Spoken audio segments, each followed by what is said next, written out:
जो या स्थानिक स्वराज्य संस्थेच्या निवडणुकीमध्ये आपल्याला नेहमी मदत करेल, आपल्या भागाचा विकास करेल, अशाच उमेदवाराला पाठिंबा द्यायला पाहिजे. उद्या येणारे जो कोणी येईल त्यांनी चांगलं कामं करावं. हे जे पेंडिंग कामं ठेवली आहेत आता या साईडला, आमच्या साईडला घाण पाणी म्हणजे सगळं ड्रेनेजचं पाणी आहे ना नळाला म्हणते आम्ही विकास करतोय. विकास केला तर दाखवा ना विकास केला असेल ना तर जनतेला दाखवा ना. तर याच्या माग 2017ला जे नगरसेवक निवडून आले होते त्यांनी या भागाकडं खूप दुर्लक्ष केलेलं आहे.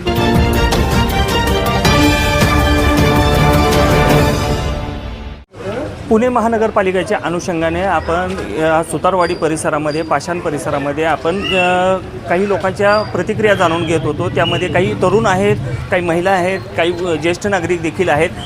निवडणुकीकडे पाहण्याचा त्यांचा दृष्टिकोन काय आहे आणि पुणे महानगरपालिकेच्या नेमक्या समस्या काय आहेत, यांच्या रहिवासी भागातल्या समस्या काय आहेत, या देखील आपण त्यांच्याकडून जाणून घेणार आहोत. दादा, काय नाव म्हणायचं आपलं? माझं नाव कल्पेश रणपिसे. राहायला कुठे तुम्ही? सुतारवाडी. इथेच राहतो. इथलंच.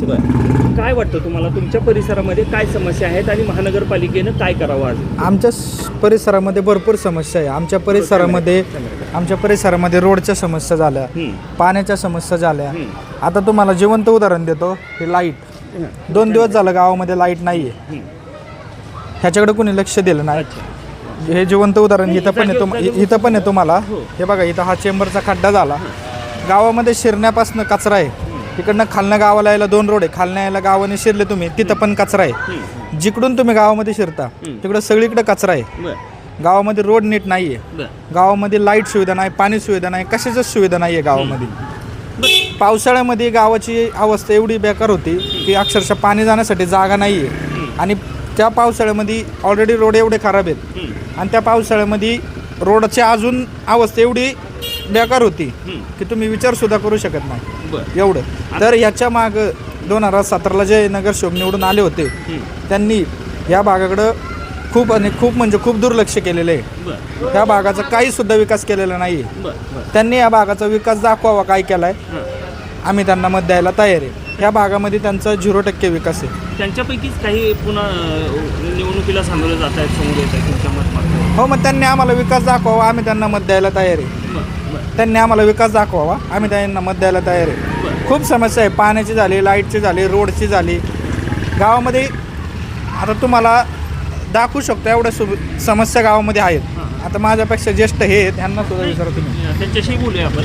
आता तुम्ही तरुण आहात, काय वाटतं ही जी निवडणूक आहे हे आता मित्रपक्ष असलेले भारतीय जनता पार्टी आणि राष्ट्रवादीने प्रतिष्ठेचे केलेले आहे, कसं बघतं ह्या निवडणुकीकडे तुम्ही? माझं एकच म्हणणं आहे की जो कोणी प्रतिनिधी निवडून येईल त्या प्रतिनिधीने कमीत कमी यावेळेस तरी सुतारवाडी पाषाण या भागाकडे लक्ष द्यावं. जे मागचे 8 वर्ष दुर्लक्ष झालं तर ह्या निवडणुकीनंतरनं लक्ष द्यावं.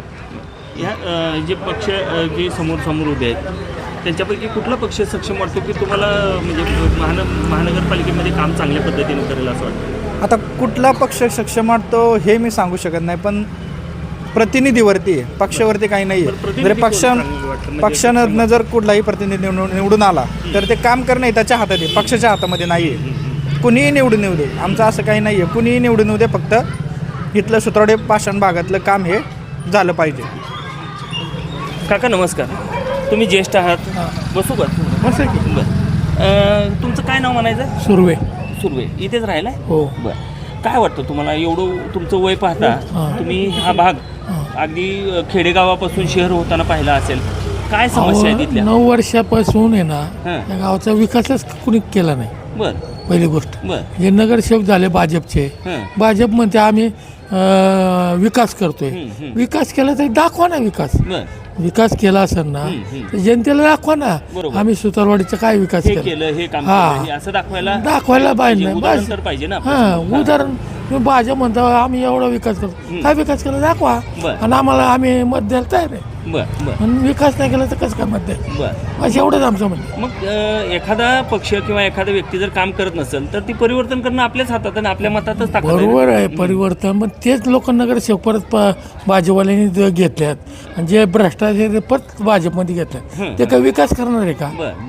ते पण महत्वाचं आहे ना. आता काय वाटतं ह्या निवडणुकीकडे कसं बघतात तुम्ही? ह्या निवडणुका का आता बघा ना, हे नवीन निवड दिल्यात, त्यांनी चांगलं काम करावं एवढीच आमची अपेक्षा आहे. बरं बरं बस दुसरं काही नाही. बरं. म्हणजे महानगरपालिकेत आता तुम्हाला भाजप अपेक्षित आहे का राष्ट्रवादी अपेक्षित आहे? अपक्ष नाही, आम्हाला फक्त नगरसेवक अपेक्षित आहे चांगला. जो नवीन जे शिकलेला आहे, हां, काम करणार आहे तो सुशिक्षित असावा. हा. बरं. त्याच्या- आता जे नगरसेवक पदाचे उमेदवार आहेत हां. त्यापैकी कोणते उमेदवार सक्षम वाटतात तुम्हाला? तसे बरेच शिक्षण झालेले उमेदवार आहे ना, बरं बरं ते अपेक्षा आहे त्यांची बरं की जेणेकरून आपला त्याचे कालापालट करू शकतो. बरं बस. बरं. आणखी एक पुणे महानगरपालिकेमध्ये बऱ्याच ठिकाणी असं झालेलं आहे की मागच्या वेळी भाजपमध्ये नगरसेवक होते ते आता राष्ट्रवादीत आहेत, राष्ट्रवादीत होते ते भाजपमध्ये आहेत. अहो, जिकडं पैसे मिळेल तिकडं पळा त्यात असं आहे. बरं. असं काही नाही की ते हे करत. हां हां जिकडे सत्ता तिकडेच पळायला बघल्यात, बरं. जिकडे सत्ता नाही तिकडून सत्य पळायला लागल्यात. पण दोन्ही पक्ष सत्तेतच आहेत की? आहे तरी पण तिकीट नाही मिळत तर या पक्षात हां हे आहे ना, हां हां बस काही नाही. सुनील रणपिसे राहायला कुठं? इथं मंदिरापाशीच. इथंच आहे का? हां. बरं बरं बरं. काय वाटतं काय समस्या वाटतात तुम्हाला तुमच्या भागात? समस्या म्हणजे आता आमच्या तिथनं ड्रेनेजचं लाईन इतकं फुटलेलं आहे बघितलं की आता. दर 2-3 दिवसाला देवळापुढं मंदिरापाशी बरं. सगळं ड्रेनेजचं घाण पाणी आहे. पाणी येतं. बरं मग आज तुम्ही मंदिरासमोर तुम्ही शपथा घेता की विकास करेन काय विकास करताय? ड्रेनेजचं पाणी तर सगळं इकडेच येतं ना. म्हणजे मागच्या वेळेच्या नगरसेवकांनी काही काम केलं नाही फारसं असं म्हणायचं आहे तुम्हाला? 5 वर्ष काहीच नाही, 7 वर्ष आलेच नाही इकडे. बरं बरं. मग आता उद्या होणाऱ्या निवडणुकीत कसं करायचं? उद्या येणारे जो कोणी येईल त्यांनी काम चांगलं कामं करावं. हे जे पेंडिंग कामं ठेवल्यात आता या साईडला, आमच्या साईडला घाण पाणी म्हणजे सगळं ड्रेनेजचं पाणी आहे ना, नळाला येत होतं. बरं बरं. 10 वेळा अर्ज करून सुद्धा त्याच्यावर काही कारवाई झाली? काहीच केलं नाही. बरं. ते प्रशासक सांगतात की बाबा 4 वर्ष तर प्रशासक होता, नगरसेवक असं सांगतात प्रशासक होता त्यामुळे आम्हाला फारसं ते काम कसले करता आलं. नगरसेवक आहे का ते हे काय कळा ना. बरं बरं. आता स्पष्टच विचारायचं झालं तर तुमच्या या मतदार प्रभागामध्ये बालवडकर बंधू उभे आहेत, तुमच्या भागातून उभे आहेत. काय वाटतं दोघं बंधूच आहेत? बंधू असलं तरी आम्हाला आमच्या गावचा विकास पाहिजे. बरं आमच्या गावचा इकडचा आला तरी वास होईल आम्हाला. बरं बरं. तुमच्या भागातनं कोण उमेदवार आहे? आमच्या भागातनं कोण आहे आता? सुतारवाडी पाशांमधून सुतारवाडी पाशांमधनं प्रमोदांना निमन कोकाटे आपली, हां तिचं नाव नाही मला माहिती. बरं. ठीक आहे ठीक आहे. ती अजून मयूर सुतार हां हां. मनसे हे आहेत आपल्या गावातले. अच्छा. राष्ट्रवादी, स्थानिक. भाजप, मनसे असे हां आहेत. हां, हां हां. स्थानिक आहेत आपले. अच्छा. बरं. त्यापैकी कोण सक्षम वाटतं तुमच्या भागातलं? काय आहे का आता तसं सक्षम बरं, म्हणजे- ठीक आहे. निवडून येईल अशा हवा कोणाची आहे? हवा आता जिकडं ज्याचे जास्ती करून सिटीज चालेल आमच्याकडे. सिटी तुमच्या भागात चालेल असं तुमचं मत असेल? आमचं मत असं आहे काय जो काम करणाऱ्यालाच माणूस देणार ना. हां. कुणालाही काम नाही तर- करणारा माणूस पाहिजे, पक्षापेक्षा महत्वाचा नाही तर असं होईन एखादा पक्षवाला मला गायब करीन कुठेतरी. नाही रेल आहे. नाही असं नाही का- जे आत्ताची कंडिशन आहे ना, रेल चालू आहे नाही कारण की काका. जो तो कसा इकडे तिकडे पळतोय. होय होय होय. असं द्या, काय त्याचा विषय नाही. मग काय आहे माहिती का, आणि आम्ही एकदम सामान्य माणसं सामान्य आहे. माणसानंच ही ताकद आहे. सत्ता बदलायची सुद्धा ताकद सामान्य माणसातच हां. आहे. चालेल. फक्त कुणाच्या धमक्या वगैरे आम्हाला नको यायला. नाही हे एवढे जे बोलल्यात ते, हं. नाही तर काही लोक नाही, विचित्र तुम्ही काय आहेत. कुणाच्या विरोधात बोलला का? तुमच्या नाही, अपेक्षा आपण काय ते कुणाच्या सांगितलं. विरोधातच नाही बोललेलं. हं. धमक्या का बरं इथे? आम्हाला जो येईन त्यांनी काम करावं. तुम्ही भैरवनाथ मंदिरा बसलं जे घाण पाणी येतं ड्रेनेजचं, ते सगळं. हां. नमस्कार काका. नमस्कार. काय नाव म्हणायचं आपलं? मी दीपक रामचंद्र मोकर. गेले 40-45 वर्ष झाले या भागात मी निवासाला आहे. बरं गावचाच आहे असं. बरं. काय सुतारवाडी पाषाण ह्या भागामध्ये काय अडचणी आहेत? आपल्या समस्या अडचणी काय? अडचणी अशा मला सांगायचं जर झालं तर मागच्या पंचवार्षिकमध्ये जे आपण ज्या नगरसेवकांना आपण निवडून दिलं होतं त्यांनी आमच्या भागात म्हणजे सुतारवाडी, पाषाण आणि सोमेश्वरवाडी भागात याकडे त्यांनी ढुंकूनही पाहिलेलं नाही. म्हणजे आम्हाला त्यांच्याकडनं ज्या अपेक्षा होत्या की आमच्या भागातला जो काही विकास व्हायला पाहिजे होते, रस्ते आहे, नागरी सेवा सुविधा आहेत, यांच्याकडे त्यांनी कसल्याही प्रकारची सेवा सुविधा पुरवल्या नाही आहेत. त्यामुळं जनतेमध्ये त्या सर्व उमेदवारांचा प्रचंड रोष आहे. आणि आत्ता या निवडणुकीला आमच्या भागातलेच प्रमोद अण्णा निमन अपक्ष उमेदवार म्हणून आहेत की ज्यांनी अगोदर या भागाचं नेतृत्व महानगरपालिकेमध्ये केलेलं आहे. त्यांची आपल्या विकासासाठीचा जो पाठपुरावा असतो तो प्रचंड वाखाणण्यासारखा आहे. त्यांच्या मार्गदर्शनाखाली महानगरपालिकेची खूप कामं या इकडे झालेली आहेत. रस्ते विकास झालेले आहे. त्यानंतर महानगरपालिकेची जी स्मशानभूमीची कामं आहेत, त्यानंतर पाणी पुरवठ्याच्या संदर्भात असतील, विजेच्या संदर्भात जे काही समस्या असतील त्या अण्णांच्या मार्गदर्शनाने कोणालाही त्याबद्दल तक्रार नाही आहे. आता अण्णा आपल्या या भागामध्ये पाषाण, सुतारवाडी, बानेर, बालेवाडी आणि सोमेश्वरवाडी याच्यामध्ये अपक्ष उमेदवार असून त्यांना जनतेचा इतका प्रचंड पाठिंबा आहे की जेणेकरून ते भरघोष मताने निवडून येतील याची आम्हाला खात्री आहे. तुम्ही अण्णांचे कार्यकर्तेच आहात, तर एक विचारतो, थोडंसं स्पष्टपणे विचारतो. आता जे या भागामध्ये जे चित्र दिसतंय सोशल मीडियाच्या माध्यमातून असेल, वर्तमानपत्रांच्या माध्यमातून असेल, दोन बालवडकर बंधूंचा जो सामना होतो एकमेकाशी, बरोबर, त्याच्याविषयी खूप चर्चा पूर्ण शहरामध्ये, फक्त तुमच्या प्रभागातच नव्हे तर पूर्ण शहरामध्ये चर्चा सुरू आहे. काय सांगाल हे? बालवडकर बंधूंचं असं झालं आहे की त्यांनी ऐन वेळेला जी उमेदवारी बदलली आणि त्यांनी एक राष्ट्रवादीची उमेदवारी घेतली.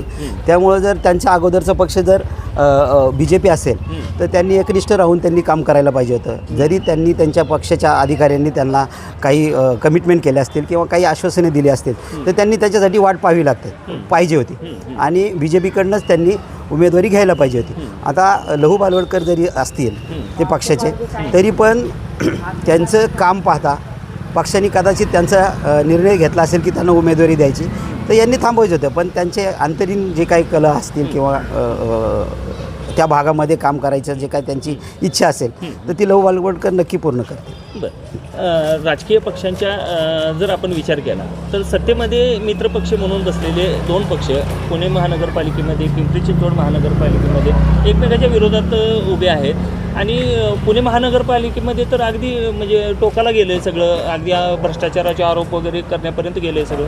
अगदी कसं असतं, स्थानिक स्वराज्य संस्था किंवा पुणे महानगरपालिका यामध्ये तुम्ही पक्षाला जनमानसामध्ये तेवढं प्रतिसाद नसतो की जो आपला संपर्कित उमेदवार असतो किंवा आपल्याशी संबंधित असलेल्या नातेसंबंधामधला जो उमेदवार असतो त्याला प्रामुख्याने प्राधान्य दिलं जातं की ज्याला आपण नेहमी कधी पण रात्री अपरात्री आपल्या समस्या सांगून आपले काही अडचणी असतील आणि त्या आपल्याला सेवा पुरवत असतील तर नक्कीच अशा पद्धतीने उमेदवाराचं नियोजन झालं पाहिजे, निवड झाली पाहिजे की जो या स्थानिक स्वराज्य संस्थेच्या निवडणुकीमध्ये आपल्याला नेहमी मदत करेल, आपल्या भागाचा विकास करेल, अशाच उमेदवाराला पाठिंबा द्यायला पाहिजे.